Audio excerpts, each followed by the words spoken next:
filho de Amitai, dizendo: Dispõe-te, vai à grande cidade de Nínive e clama contra ela, porque a sua malícia subiu até mim. Jonas se dispôs, mas para fugir da presença do Senhor, para Tarsis. E tendo descido a Jope, achou um navio que ia para Tarsis. Pagou, pois, a sua passagem e embarcou nele, para ir com eles para Tarsis, para longe da presença do Senhor. Eu vou pensar e meditar com vocês hoje sobre o tema um homem na rota da fuga. Um homem na rota da fuga. Alexandre Magno, ou Alexandre o Grande, foi certamente um dos maiores líderes que o mundo já conheceu. Ele morreu aos 33 anos de idade, chorando porque não tinha mais terra para conquistar. Valente, ousado, montado em seu cavalo, brandindo a sua espada, este homem não tinha medo de nada nem de ninguém. Conquistou o mundo com a sua bravura, com a sua estratégia. E se existe uma coisa que Alexandre não tolerava nos seus soldados, era a covardia. Certa feita, passando em revista a tropa, foi informado por um de seus comandantes que um soldado fora flagrado, fugindo e se escondendo do inimigo covardemente. E isso fez rubro de raiva. Ele não tolerava isso. Chamou aquele soldado para lhe dar uma descompostura. E quando ele viu o soldado, percebeu que ele era muito jovem, inexperiente, e sentiu por ele uma compaixão quase paternal. E então, com um gesto mais brando, perguntou ao soldado: Soldado, qual é o teu nome? O soldado, sentindo-se aliviado, respondeu: Alexandre, meu senhor. A ira voltou a acender no coração de Alexandre, e ele, tomado por um ímpeto, pulou do cavalo, pegou o soldado pelo colarinho, levantou e jogou ao chão. De soldado, qual é o teu nome? O soldado, gaguejando, respondeu: Alexandre, meu senhor. Soldado, muda de nome ou muda de conduta.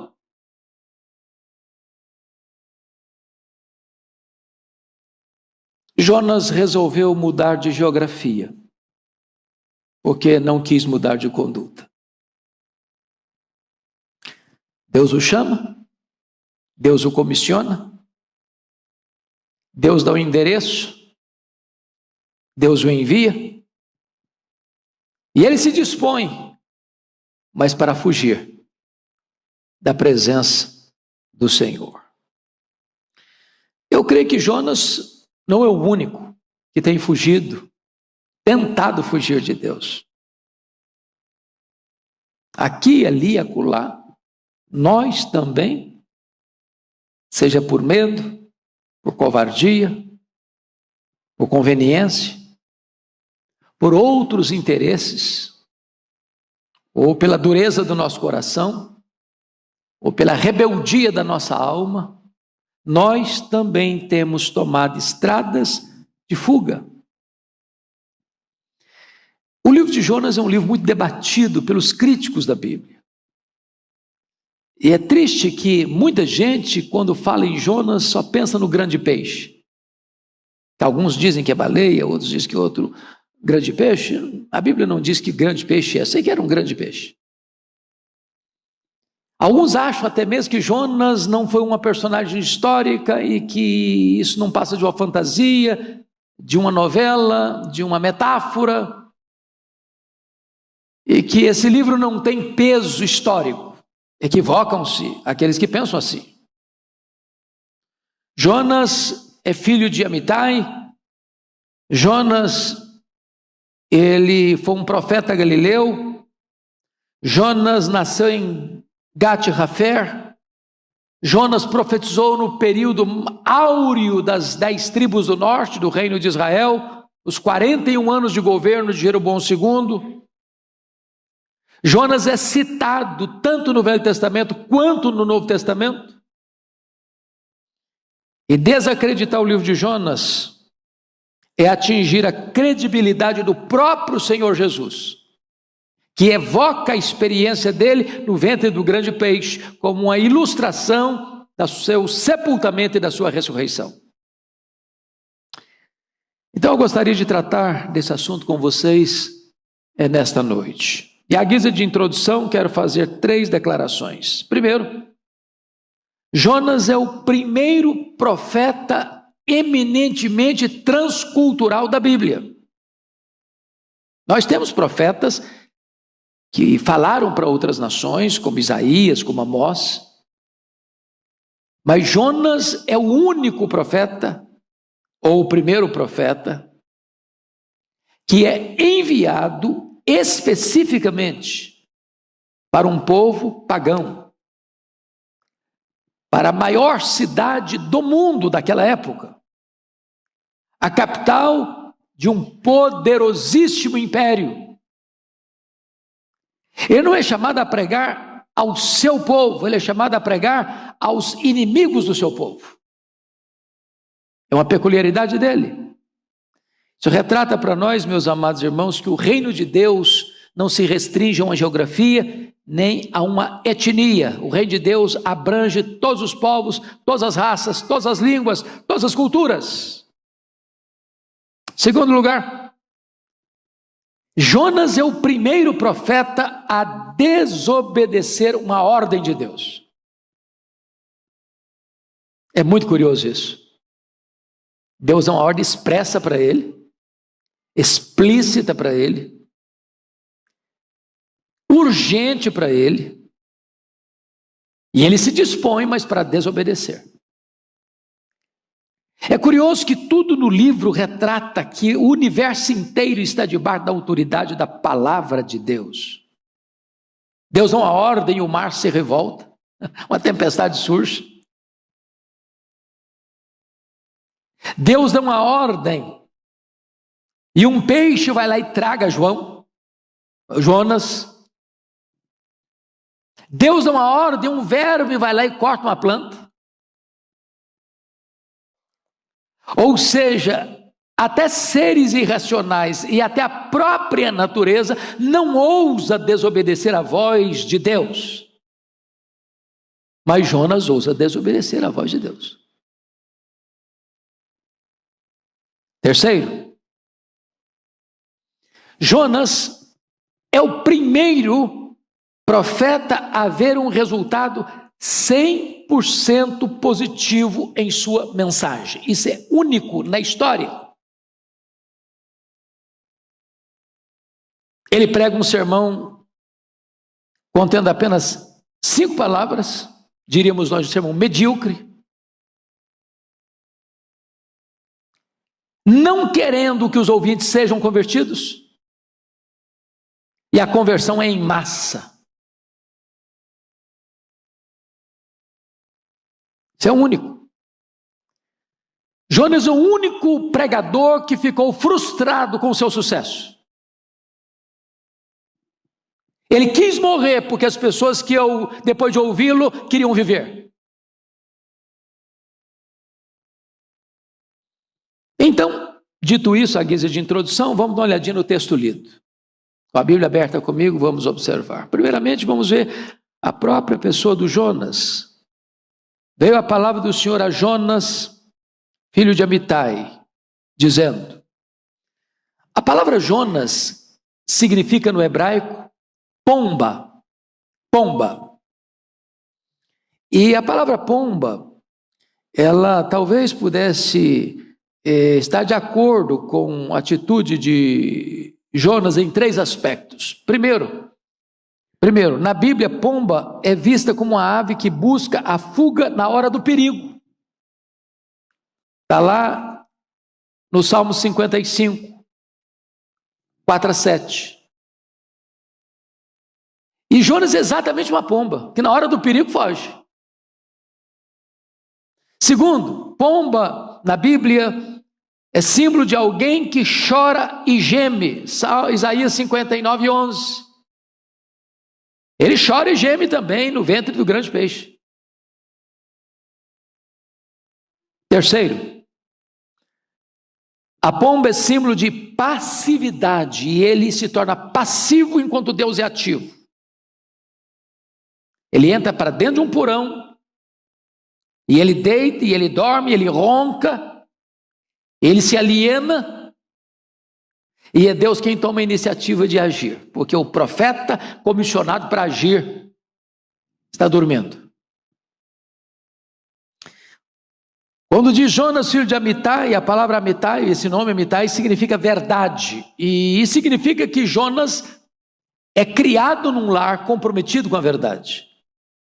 Ele bebeu o leite da piedade desde a sua infância. E desta maneira, irmãos, ele exerce o seu ministério conforme, segundo Reis 14:25, no período mais próspero de Israel. Então, quando eu falo Israel, estou falando agora das 10 tribos do norte, em distinção do reino do sul, chamado Judá. O reino do norte existiu do ano 931 a.C., com a morte de Salomão, e termina em 722, quando o reino do norte sucumbe pelo poder da Síria, desse povo aqui que está com medo constrangido de ir para pregar. O período de Jeroboão II foi um período em que tinha paz nas fronteiras e prosperidade dentro do território, de riquezas, de conquistas, mas ao mesmo tempo de apostasia. É nessa conjuntura que Deus envia o profeta Jonas a Nínive. Veja comigo o chamado dele no versículo 2. Primeiro aí no versículo 1 ainda está escrito assim: veio a palavra do Senhor a Jonas. Essa é a palavra comum que você vai encontrar no Velho Testamento para todos os profetas, a maioria dos profetas de Deus levantados por Deus. Veio a palavra do Senhor, veio a palavra do Senhor, veio a palavra do Senhor. Isso significa para nós que Jonas é um homem a quem Deus fala. A palavra que vem a ele é uma palavra autoritativa. Em outras palavras, meus irmãos, Jonas não é o dono da mensagem, Jonas não cria mensagem, Jonas não é a fonte da mensagem, Jonas não é o homem que tem em si a mensagem. A palavra de Deus veio a ele é um portador da mensagem, ele é um veículo da mensagem, ele é um instrumento da mensagem, ele é o embaixador da mensagem, mas ele não é o dono da mensagem. Isso é tão precioso ainda hoje. O pregador prepara o sermão, mas a mensagem não é dele. A mensagem é de Deus. Deus não tem compromisso com a palavra do pregador, Deus tem compromisso com a sua palavra. Ele não é chamado para pregar o que ele pensa, o que ele acha, o que ele quer, o que lhe é mais agradável, o que é palatável, o que é politicamente correto. Ele é chamado a pregar a palavra que vem a ele da parte de Deus. Isso até hoje. E há de ser sempre assim, até Jesus voltar. Segunda coisa, Jonas, um homem a quem Deus comissionou. Veja o verso 2 comigo. Dispõe-te, olha o que Deus diz. Dispõe-te e vai à grande cidade de Nínive e clama contra ela, porque a sua malícia subiu até mim. Então vamos ver aqui, em terceiro lugar, em segundo lugar, que Jonas é alguém a quem Deus comissiona. Dispõe-te e vai e clama. Vejam vocês que a primeira coisa que alguém precisa fazer para cumprir a vontade de Deus é se dispor. Dispõe-te. Se você não se dispor, nada vai acontecer. Deus lança um desafio. Tem gente que escuta o desafio e vai embora para casa. Dispõe-te, levanta-te, bata a continência, a autoridade suprema que está dando uma ordem. Dispõe-te. É isso que Deus está chamando este homem. Ele precisa ter disposição. Sem disposição não podemos nos levantar e nem sair para fazer a obra. Agora notem, ele não é chamado para pensar, ele não é chamado para refletir, ele não é chamado para questionar, ele não é chamado para duvidar, ele não é chamado para postergar. Ele é chamado, dispõe-te e vai. Dispõe-te e vai. Deus requer o quê? Obediência. E obediência imediata. Pronta. Na hora. Agora notem vocês que Deus manda-o à grande cidade de Nínive. Não sei se você percebeu esse aspecto aí. A grande cidade de Nínive. Sabe o que está escrito a grande cidade de Nínive? Porque nesse tempo, Nínive era a maior cidade do mundo. Era a mais poderosa cidade do mundo. A cidade tinha 50 quilômetros, com muros que poderiam passar 4 carros em cima das muralhas. Inexpugnável. O Império Assírio era naquele tempo o mais poderoso império. Expansionista, guerreiro, poderoso em batalhas, truculento. Quando o Império Assírio entrava numa cidade para conquistar, via de regra, os homens eram decapitados e as cabeças amontoadas aos montões na porta da cidade. Era um poder irresistível, era uma máquina de guerra. E Deus está agora chamando Jonas, profeta galileu, a vila que ele nasceu ficava a 9 quilômetros lá de Nazaré, onde morava Maria, onde Jesus cresceu, até começar o seu ministério. Cidade pacata.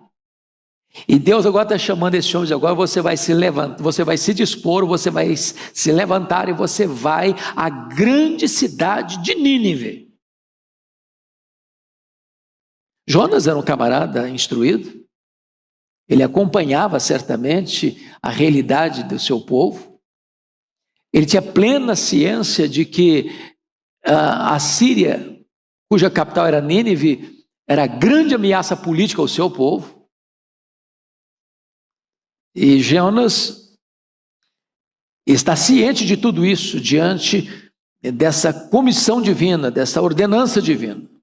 Mas Nínive não era apenas a cidade mais violenta e mais poderosa no sentido de conquista, não. Nínive era o maior centro de maldade e de feitiçaria da época. Talvez você pudesse, sem sair de Jonas, ir um pouquinho para frente, mais 3 páginas para frente, para nós lermos o que Naum descreve, como Naum descreve a cidade de Nínive. Por favor, abra aí comigo. Naum, capítulo 3. Eu vou pedir que você faça essa leitura comigo em voz audível, versos 1 a 4. Naum, capítulo 3, de 1 a 4. Você pode ler comigo, todos nós? Vamos juntos? Ai da cidade sanguinária, toda cheia de mentiras e de roubo, que não solta a sua presa.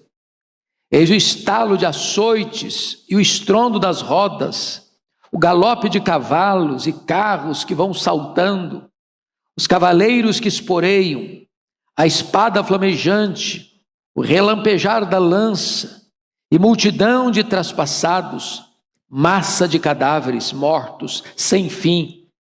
Tropeça gente sobre os mortos.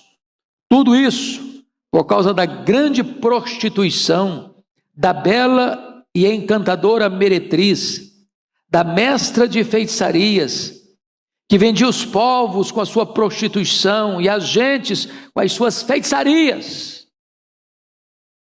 Diagnóstico terrível, não? Agora olha o verso 19 desse mesmo capítulo. Leia comigo o verso 19. Vamos juntos.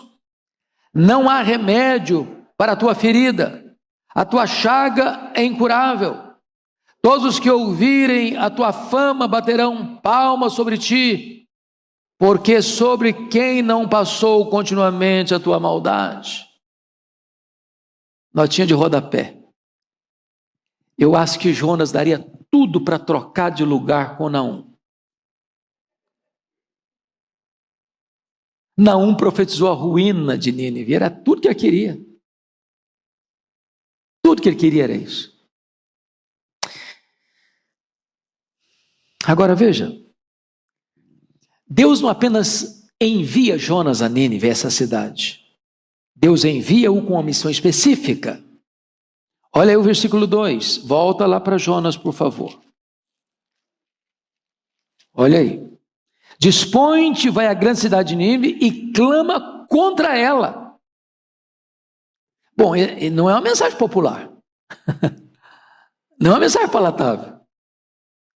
Eu estou falando da cidade mais rica, mais poderosa, mais violenta, mais depravada e mais cega espiritualmente. E agora Deus está chamando esse camarada lá da região norte da Galileia, um galileu, acostumado numa vilazinha pequenininha. Seu país está vivendo o melhor período de paz interna e de riqueza, de paz nas fronteiras. E Deus está chamando esse cara para mexer num vespeiro.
Mas Deus não apenas envia Jonas a Nínive, mas Deus lhe dá uma razão para cumprir sua missão.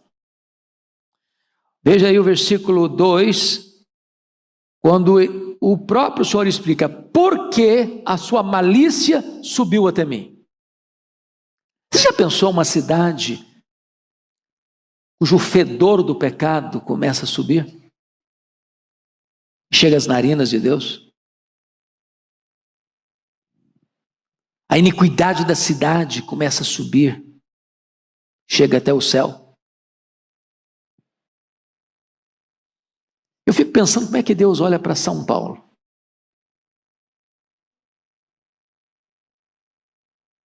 Se a gente pudesse ver as entranhas, os bastidores, os corredores escuros, as coisas subterrâneas, os conchavos e acordos, o submundo do crime, que enfia os seus tentáculos, que reverberam nas administrações públicas, que jeitosamente são escondidos dos olhares humanos, mas que tudo isso sobe diante de Deus. E Deus chama os Jonas da nossa geração, clama contra ela. Clama contra ela.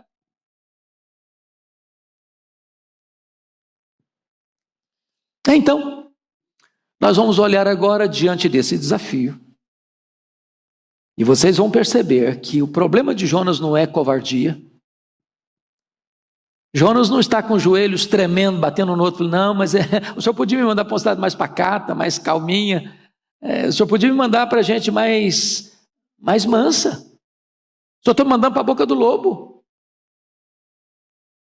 O problema de Jonas não é esse. Não é esse. Então, leia comigo, por favor, em voz alta e sonora e eloquente, todos juntos, o verso 3. Vamos lá? Jonas se dispôs, mas para fugir da presença do Senhor, para Tarsis. E tendo descido a Jope, achou um navio que ia para Tarsis. Pagou, pois, a sua passagem e embarcou nele, para ir com eles para Tarsis, para longe da presença do Senhor.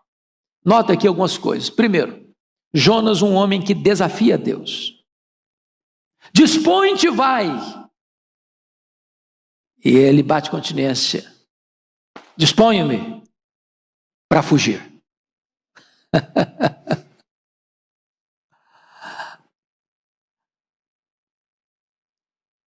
Ele não só desobedece, ele afronta Deus. E ele é incoerente também, muito incoerente. Porque Jonas é um camarada teologicamente correto. Ele é ortodoxo. Mas ele não é ortoprático e nem ortopático. Explico. Ortodoxo é quando você tem a doutrina certa. Ortoprático é quando você tem a prática certa. E ortopático é quando você tem o sentimento certo. Quando os marinheiros perguntaram para ele quem ele era, olha o versículo 9, capítulo 1, versículo 9. Eles respondeu: sou hebreu e temo ao Senhor, o Deus do céu, que fez o mar e a terra. Eu temo ao Senhor. E ele diz que ele teme ao Senhor, mas ele desobedece ao Senhor. A teologia não governa a vida dele. Você acha que isso acontece ainda hoje?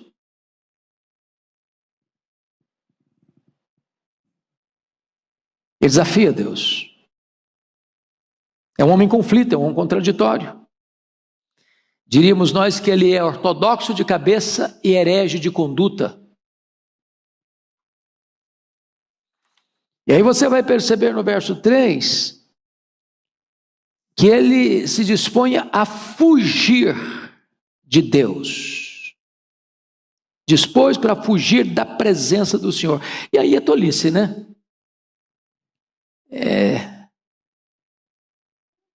Você sabe que a essas alturas aqui, o Salmo 139 já tinha sido escrito. E o que está lá no Salmo 139? Para onde me ausentarei da tua face? Para onde me ausentarei do teu espírito? Se suba aos céus, lá estás. Se desço ao mais profundo abismo, lá estás também. Se eu tomo as asas da alvorada, me tenho nos confins dos mares, lugar que ninguém ainda conheceu, ainda lá me haverá de guiar a tua mão. Se eu apago a luz, para ninguém me ver, a luz e as trevas para eles são a mesma coisa. Olha que tolice. Você sabia que o pecado nos deixa tolos, bobos, idiotas? O cara acha que pode fugir de Deus. Agora, você já parou para perguntar por que ele decide ir para Tarsis? Porque Tarsis está, geograficamente falando, numa direção oposta a Nínive. Um é leste, outro é oeste. E eu vou lhes dizer por que ele foi para Tarsis. Isaías 66, 19. Somos informados lá em Isaías 66, 19a, o seguinte: porei entre eles um sinal, e alguns dos que foram salvos enviarei às nações, a Tarsis, Pul e Lude, que atiram com arco, e Tubal e Javã. Sabe o que significa isso? Tarsis era uma cidade fundada pelos fenícios, na costa sudoeste da Espanha. A Espanha era o último local geográfico do mundo conhecido. É por isso que Paulo queria a Espanha.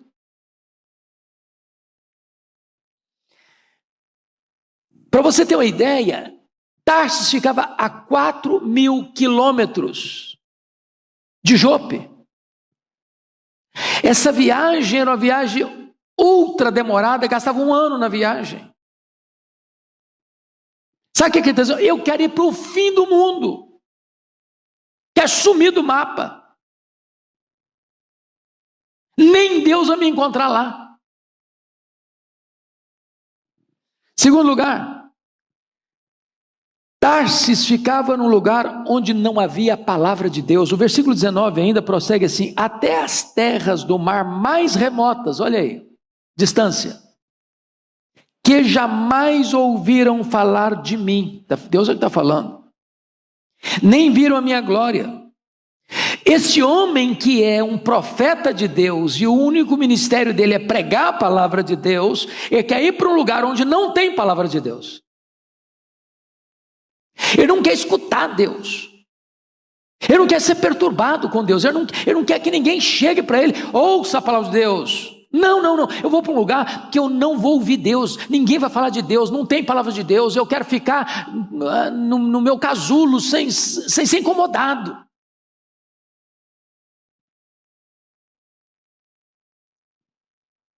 Mas mais do que isso, para que ele foi para Tarsis? Primeiro, porque era o lugar mais longe do mundo. Segundo, porque era um lugar onde não tinha a palavra de Deus. Terceiro, Ezequiel capítulo 27, versículo 12, tem outra informação sobre Tarsis muito curiosa. E está escrito o seguinte lá: Tarsis negociava contigo por causa da abundância de toda sorte de riquezas. Trocavam por tuas mercadorias, prata, ferro, estanho, chumbo. Era uma região riquíssima, próspera. Sabe o que ele está dizendo? Vou recomeçar minha vida. Larga esse negócio de profeta, não quer saber se é profeta, não quer saber mais de Deus, não quero mais escutar a palavra de Deus, eu quero ficar longe de Deus, e tem uma coisa, vou recomeçar minha vida e vou para um lugar rico, que eu vou me prosperar.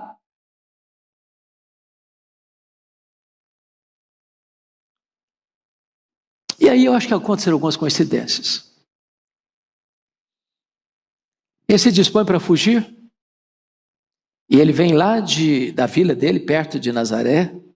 Você conhece a geografia bíblica, ele vai descendo, até chegar em Jope, que fica hoje numa espécie de bairro de Tel Aviv, mar Mediterrâneo. Então, ele desceu. Você acredita que quando ele desce, está saindo um navio de carga?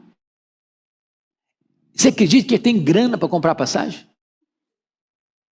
Tem vaga no navio?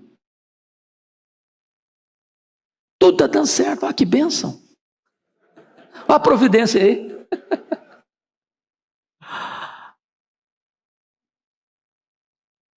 Nem sempre facilidade significa que você está dentro da vontade de Deus. Nem sempre dificuldade significa que você está fora da vontade de Deus. E então, ele está cercado por essas conveniências todas. Mas ele começa a descer. E a escalada de um homem que busca fugir de Deus é de uma descida vertiginosa. Desce da sua vila até Jope. Depois ele desce de Jope ao navio. Depois ele desce do navio ao porão do navio. Depois ele desce do porão do navio ao mar. Depois ele desce do mar para o ventre do grande peixe. E vai andar de submarino pela primeira vez. Está descendo. A vida das pessoas que foge de Deus é de declínio permanente. Mas me permita caminhar para a conclusão, e já pensando em algumas coisas, razões de Jonas para fugir de Deus. Quais seriam as suas razões? Primeira razão que nós poderíamos elencar é que Jonas conhecia a fama de Nínive. Meus irmãos, de fato, para um homem que tinha temor de Deus, Nínive era a última escolha para um campo missionário. Era a última escolha. A cidade é violenta, é eivada de feitiçaria. A cidade é composta dos líderes que mandam no mundo. São uma ameaça para a sua nação.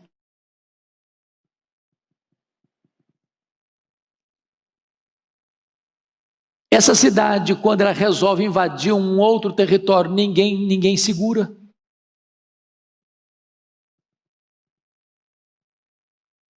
Era a cidade mais populosa, era a cidade mais poderosa, era a cidade mais violenta, era a cidade mais depravada, era a cidade mais feiticeira, a cidade de maior idolatria. Era uma loucura, uma loucura. Aquilo que os historiadores vieram falar de Roma depois, a cloaca do mundo. Eles me mandam para qualquer lugar, mas para lá não, senhor. Só podia escolher um outro campo para mim. Mas Deus dispõe-te e vai à grande cidade de Nínive e clama contra ela. Clama contra ela. Qual a sua Nínive? Senhor, me manda para qualquer lugar, mas por meio dos meus parentes, não, meu pessoal é ruim, é muito duro. Me manda para qualquer lugar, senhor. Mas lá na minha empresa não, o negócio lá é complicado de falar. Qual a sua Nínive?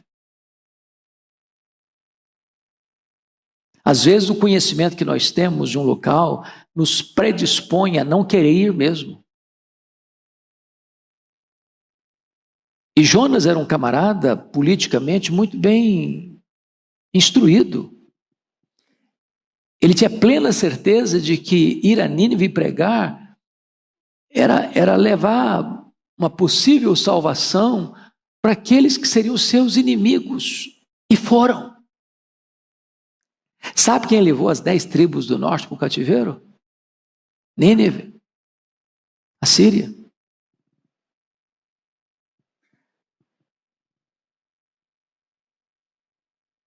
Trocando em miúdos, eu acho que Jonas ir pregar em Nínive é a mesma coisa de pedir um israelita, um israelense, para ir ser missionário entre os terroristas do Hamas. Mais ou menos isso. Ou pedir um americano para ir ser missionário no meio dos talibãs.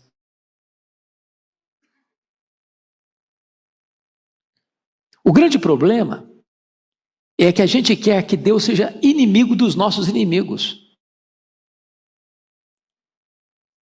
E Deus não se curva à nossa agenda. Nós achamos que Deus tem que gostar de quem nós gostamos. Deus não tem o direito de gostar de gente que a gente não gosta. Isso prova, irmãos, que a salvação é graça, não é mérito, porque se fosse mérito, Nínive seria consumida com fogo e enxofre.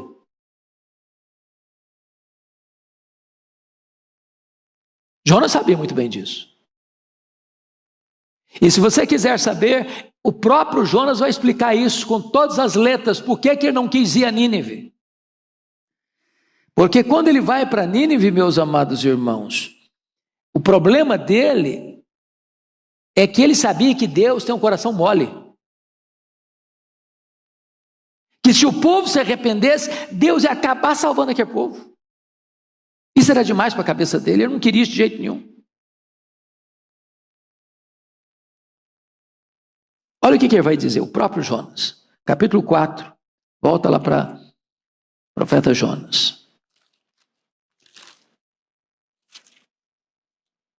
Olha o que ele vai dizer aí. Versículo 2. Leia comigo 4:2. Todos nós, vamos juntos. E orou ao Senhor e disse: Ah, Senhor, não foi isso que eu disse, estando ainda na minha terra? Por isso me adiantei, fugindo para Tarsis, pois sabia que és Deus clemente, misericordioso e tardio em irar-se, grande em benignidade, que te arrependes do mal. Eu sabia, Deus, que ia dar nisso. Ia dar essa confusão toda. Desse povo se arrepender. Se o senhor me desse um palito de fósforo e um barril de gasolina, eu ia lá, arriscava o fósforo, queimar todo mundo, eu estava feliz da vida. O senhor me manda pregar uma mensagem e esse povo acabou se arrependendo, e olha aí que deu. O senhor se arrependeu e acabou salvando esse povo.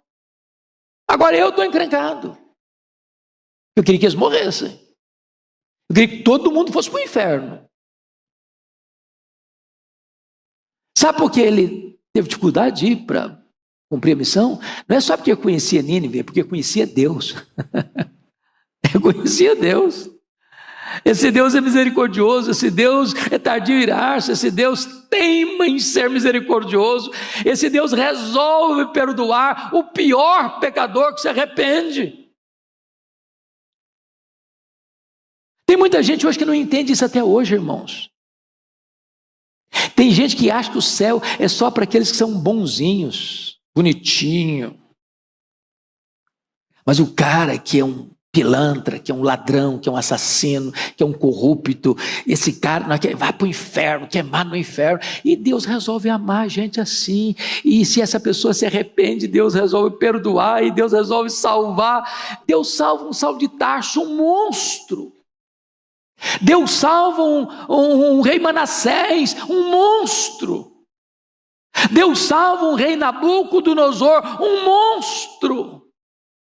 Em havendo arrependimento, a graça, a perdão, a salvação, que Deus misericordioso que nós temos. Mas não precisa ir longe não. Deus resolveu salvar a mim. Deus resolveu salvar você. É graça, pura graça, pura misericórdia. Mas, então, vamos encerrar. Por que Deus mandou Jonas ir a Nínive? Jonas 1:3 diz: porque o pecado de Nínive chegou até o céu. Olha isso, irmãos. Versículo 2: dispõe-te, vai à grande cidade de Nínive, clama contra ela, porque a sua malícia subiu até a mim, subiu até o céu. Às vezes a gente não tem essa noção de que o pecado que é incentivado, é aplaudido, é dourada a pílula, chega até o céu, até Deus. A sua malícia subiu até mim. Mas chega uma hora em que o cálice da ira de Deus tem um limite para transbordar. Chega uma hora que Deus diz o seguinte: arrepender e viver, ou não se arrepender e morrer. Quando Jonas foi e pregou um sermão de 5 palavras, dentro de 40 dias Nínive será subvertida, dentro de 40 dias Nínive será subvertida, dentro de 40 dias Nínive será subvertida. Se ele tivesse um gravador, tecava lá, apertava a tecla, e o sermão aparecia. E diz a Bíblia que não ficou uma pessoa sem se arrepender, do rei ao mais jovem. Quebrantamento geral. Que coisa exponencial. Não foi por causa do pregador. O pregador estava com raiva. Foi a contragosto. O sucesso do pregador não tem nada a ver com ele. Não foi por causa do conteúdo do sermão, porque o sermãozinho foi muito ruim. Não tem um pingo de graça no sermão dele. Não foi por causa da eloquência dele. E repetiu, e repetiu, e repetiu, e repetiu, e repetiu a mesma coisa. Mas Deus salvou. E Deus deu mais de um século de tempo para esta cidade. Sabe qual é o problema? É que às vezes hoje a geração se arrepende, mas a nova geração que vem pode voltar tudo ao pecado de novo. Chegou um momento que Deus disse para Nínive: basta, basta. E essa cidade caiu nas mãos dos caldeus. E eles foram liquidados.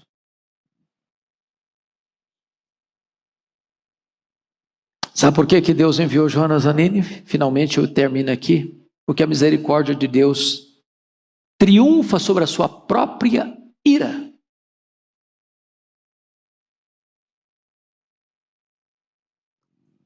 A Bíblia diz que Deus é longânimo, tardio em irar-se, grande em benignidade e misericórdia, e tem prazer em perdoar. Quando a Bíblia diz que Deus se arrependeu, Deus não se arrepende. É porque a relação de Deus é bilateral. Se o povo permanecesse na sua impenitência, viria o juízo. A cidade seria subvertida.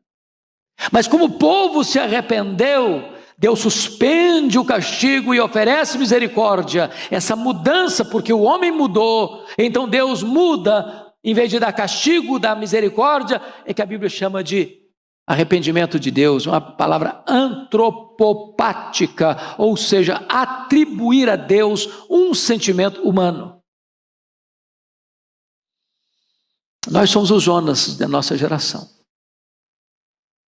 E Deus está nos enviando a São Paulo, as cidades diferentes do Brasil, a nossa família, a nossa empresa, a nossa escola, a nossa indústria, o nosso trabalho, os nossos relacionamentos. E quem é você?